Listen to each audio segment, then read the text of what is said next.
sold that Develop Air for $1,500. Okay. We actually now have the Develop Air price back down to $1,500, but for a while, for the better part of 4 years, we actually increased the price to $2,500 after we pretty much broke even on that first sale because instead of 3D printing all of the parts ourselves, we didn't have a great 3D printer at the time. We bought all of the 3D printed parts commercially, and just for the plastic on that drone, we spent like $800, wow. Which that's a lot for plastic. And now we have that cost down to like $2-3 per unit, producing our own plastics. You are? Well, so we're not actually producing the plastic itself, but we're buying the filament and then, printing out the parts ourselves. So you found a cheaper way to bring the COGS, right? Like your operation cost. Very cool.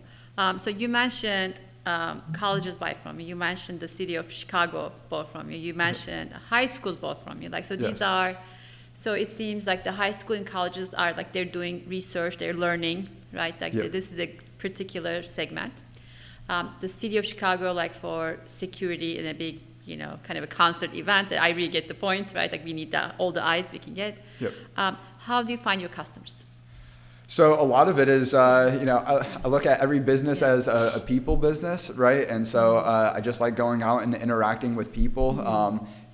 Not every networking event is worthwhile going to, but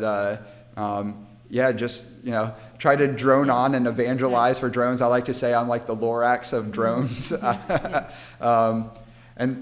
don't know, just try to go see how I can help people. And then I oftentimes, get referred to people being, Jacob the drone guy, right? Really kind of reputation based at this point. Right. I have found some of our customers actually through social media. There's this guy, Ed Juline. He was running he had just bought into a franchise that did summer camps for kids, and he is creating this Tech Genius summer camp.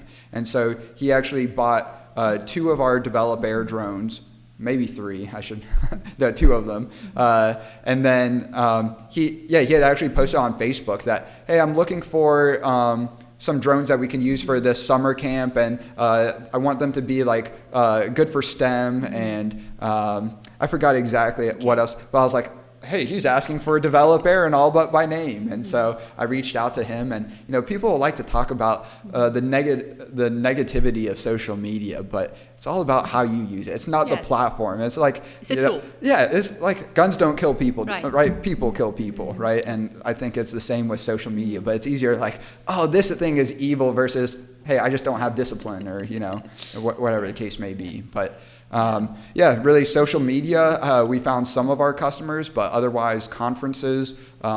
Actually, this is, I like to think, a kind of cool, funny story. We had just delivered our first Develop Air to our customer, Dr. Kihai at Kennesaw State University.